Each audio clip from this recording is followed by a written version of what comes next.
Hello, this is C.H.E.K. Today I'd like to talk to you about a very important concept that's seldom used or understood, but is very, very important for many levels, whether it be emotional, biomechanical, or visceral for the health of your organs, or respiratory for your breathing.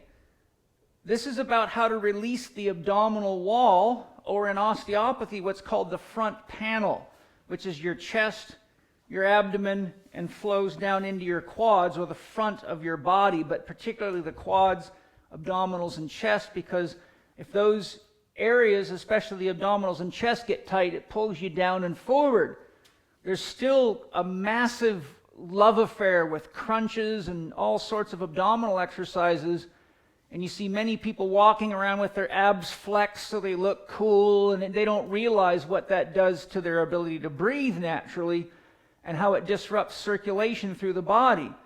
The microcosmic orbit, which is the meridian system that is the main system that all your other 12 major meridians branch off of, runs from the tip of your tongue through your neck, through the linea alba, down behind the sex organs where they meet the rectum, and then the governing vessel goes up the back, through the spine, through the head, and down just behind your front teeth. So right where your tongue touches the roof of the mouth. So the conception vessel, a woman conceives, the baby's in the front, is in the front. The governing vessel is the male vessel up the back, and energy circulates through that constantly, which is how chi circulates through your body out to your meridians. And if you get too much tension in the abdominal muscles of the chest or the hip flexors, but particularly the abdomen and the chest, most particularly the abdomen, it starts to disrupt that flow, and you can get stagnant energy, and your emotions can get trapped in your body. And for those of you that understand the chakra system, we have chakras in the front of our body, which are the feminine receptive chakras. So they take in incoming information, and the chakras in the back are the masculine expressive chakras. These also are the desire chakras. The back chakras are the will, getting something done. So as you close down, it stops you from being connected to things. It shuts down your receptivity, and it opens up the will centers so you can find yourself trapped in yourself, and you're like a dog chasing its tail, all that energy going around in a circle, but you're not really able to breathe. You can't connect effectively to the environment. Also, as you get a tighter and tighter abdominal wall, you cannot expand your abdomen with inhalation, and your diaphragm can't move properly, which stops your body from oxygenating effectively, and it disrupts the pumping mechanism that pushes lymph throughout the body. The movement of your diaphragm and your breathing is one of the key mechanisms that pumps lymphatic fluid through your body to help your body be clean and to support your immune antibodies and cleaning the body and even delivering antibodies to where they're needed. So what I want to do is explain here how to use the foam roller, and I recommend doing this regular, even daily, to help free your abdominal wall up, especially if you're doing any kind of hard core conditioning. So to begin, we want to remember that the human being is the only animal in nature that has to pump fecal material uphill against gravity. All the other animals either have horizontal spines, like a dog or a cat or a horse, or a chimpanzee is partially up, but they also spend a lot of time more towards horizontal. But in an upright human being, the ascending colon goes up on the right, the transverse colon comes across, and the descending colon goes down on the left and hits the sigmoid, which then is where it reaches out into the rectum, which is the end of the sigmoid colon. So we don't want to roll with the foam roller against the flow of the fecal material, because it can pressurize the colon, and many people have what's called a diverticuli, or diverticulitis. Diverticuli are like little bulges like you might see in a radiator hose or in the sidewall of a car tire that's degenerating. And if you pop one of those things, you can give yourself sepsis and poison yourself and kill yourself. So if you're hearing that, I'm not trying to scare the hell out of you. You just got to pay attention to what you're feeling inside. So if there's discomfort when you let the roller go inside your organs, well, the first question is it muscular discomfort or is it visceral, which means organ discomfort? So the technique for remembering that is if you're doing the techniques that I'm showing you, and you're laying on the roller and all of a sudden you feel a lot of discomfort inside, if you just tighten your abdominal muscles like you're flexing your muscles, if that increases the discomfort, that indicates you have a trigger point or some kind of soft tissue tenderness. But if it decreases the tenderness, when the abdominal wall tightens, it acts like a spring, like a trampoline, and it pushes the roller out of the organ. So if I've got it deep in and I tighten, you can see it moves it away as I flex my muscles. So if tightening the muscles alleviates it, but relaxing increases it, it means you have probably got some kind of inflammation in that gland or organ, whichever tissue you're on, and you want to be very, very gentle. Only use the rule.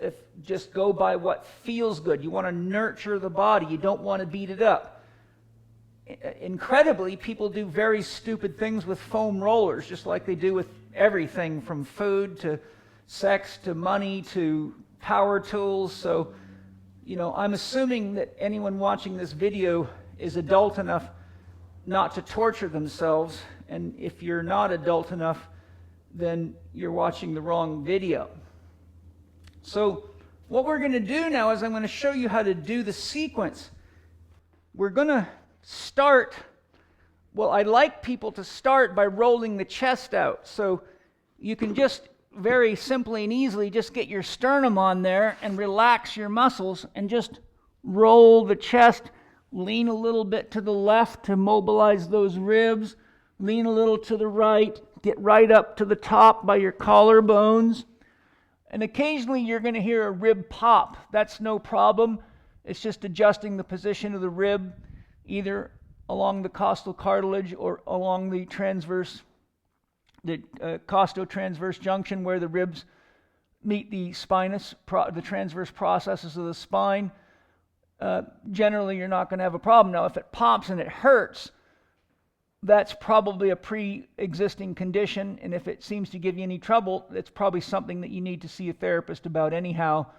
But having done this for many, many years and helped thousands of people with foam rolling, I have never had a single person pop a rib out and hurt themselves. Now, if you're having problems with things like hormonal balance of significance, or you have severe menstrual irregularity and you have problems with joint laxity, you might want to make sure you get a therapist's guidance before you do this. But in general, mobilization of the spine and the ribs of the foam roller only is just freeing it up. It's not knocking it out, it's just mobilizing it in the joint. So we want to move through the chest. Then I like to put my arm over the roller like this and put the arm back and get up into the chest muscles and just look for sore spots. If you find a sore spot, you can just hold pressure on it until it releases, and you can come back to it 2, 3, 4 times as needed. Then you'd go to the other side and get a nice roll through the chest muscles. If you've been doing any pushing exercise like bench press, they can get quite sore, and this speeds your recovery. It's literally giving you similar benefits as a massage.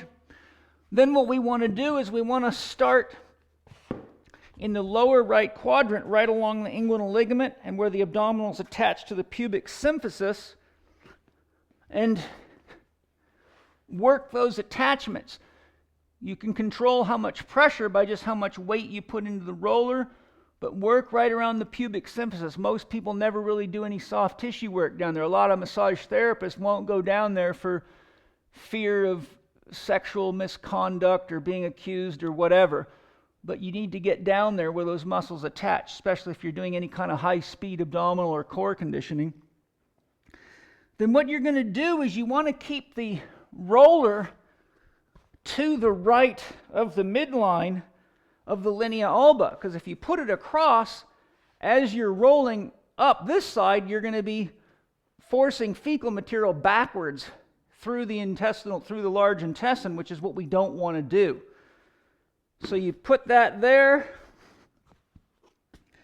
and then you just let that roller sink to whatever's comfortable into the abdominal wall, and just gently massage it, move around. You can find gas pockets in there. Oftentimes there's adhesions where if there's been any kind of trauma or chronic inflammation, you can get adhesion of the small intestine, the large intestine. The organs can adhere to each other and disrupt what's called organ motility, which can cause all sorts of symptoms that you think is some other kind of problem. So just being gentle and going by what feels good, and you just slowly work your way up until you get up under the diaphragm. And once you get to the diaphragmatic arch, what you want to do is turn the roller. So there's the diaphragmatic arch. A square roller perpendicular to your body won't work. So you got to adjust the roller so it's at the angle that you can get under the rib cage. And then you want to start by inhaling, filling your belly, and as you exhale, just let that roller sink down and in there. And once it's in there, you can just kind of breathe around it. Now, if your liver is inflamed, you're going to feel it when that roller's up in there. Anytime you feel inflammation in an organ, it's telling you pay close attention to anything you're eating or drinking, because you are probably eating things that are inflaming your organs, which leads to a wide variety of problems.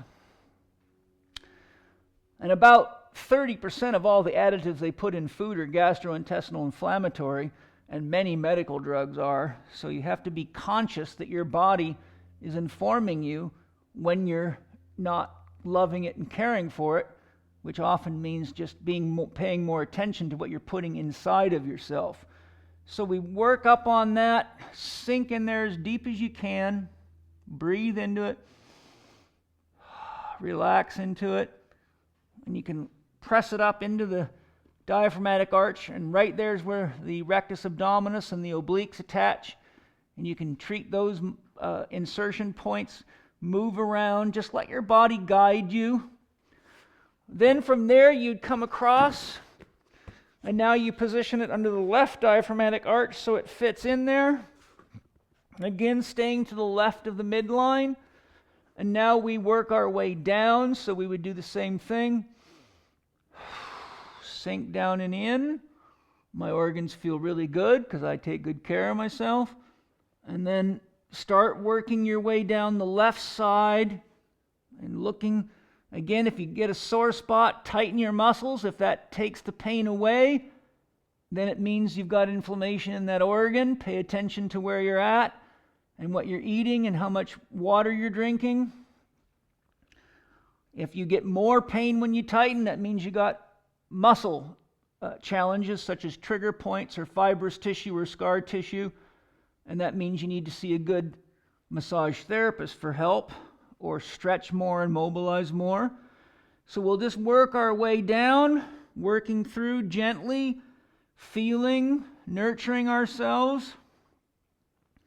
And then eventually you're going to get all the way back down to the inguinal ligament and pubic symphysis. So you're going to put the roller at the angle of the inguinal ligament.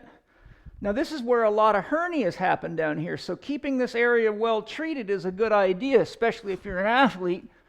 Not being brutal, but treating it, loving it. And then roll down inside there.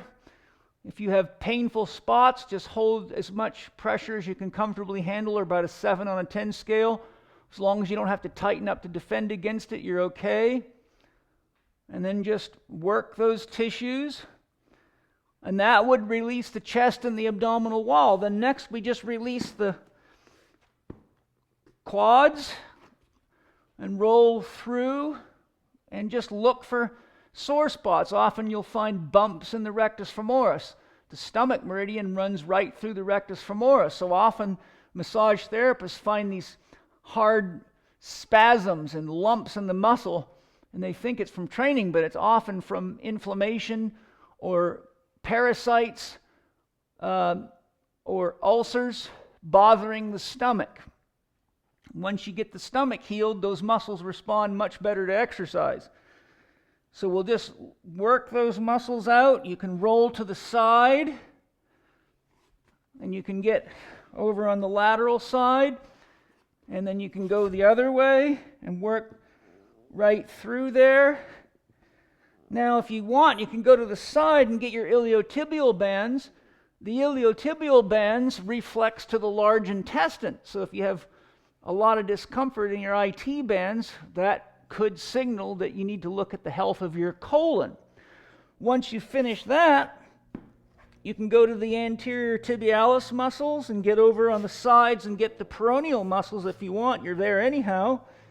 And just work those out till they feel good. And then once you stand up, you'll probably notice you have this sense of better posture, more comfortable in your body. You can breathe easier.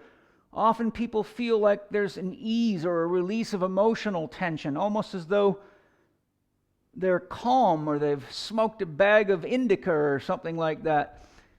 But it's done naturally. So I always say exercise is the drug of choice. Not that the other ones are bad, but you have to learn to use the ones that don't have any negative side effects first, in my opinion. So now you're really in a much better place to go into the gym and do some exercise because you brought your body to balance. Now you can foam roll the whole body. I could do multiple sessions on how to do that, but I wanted to focus on what I thought was the most important issue to be aware of because of all this chronic ab flexing and tightening and the disruption that it causes for breathing, lymphatic flow, and emotional congestion and stagnation. So if you want to learn more, if you look at my book, How to Eat, Move, and Be Healthy, there's 20 stretch tests that show you how to identify tension that needs to be addressed in the 20 most common muscles or muscle groups. There's also some mobilizations in there. If you want to go deeper, you can look at the Tennis Biomechanics Manual by Lee Brandon and myself, which has more length tension tests, more mobilizations, Feldenkrais exercises, and a variety of techniques, as well as my Golf Biomechanics Manual, which also has a more comprehensive section on stretching, mobilization, and neuromuscular mobilization techniques. So I hope you've enjoyed my video blog today on how to release the front panel. Try it before you work out. Try it whenever you're feeling emotionally trapped. Try it whenever you feel like you'd like to expand and open your breathing, and couple that with some good Wim Hof training and you got something. That and some good dietary advice like I share in How to Eat, Move, and Be Healthy and my last 4 Doctors You'll Ever Need book. So thanks for joining me. I look forward to sharing more with you soon.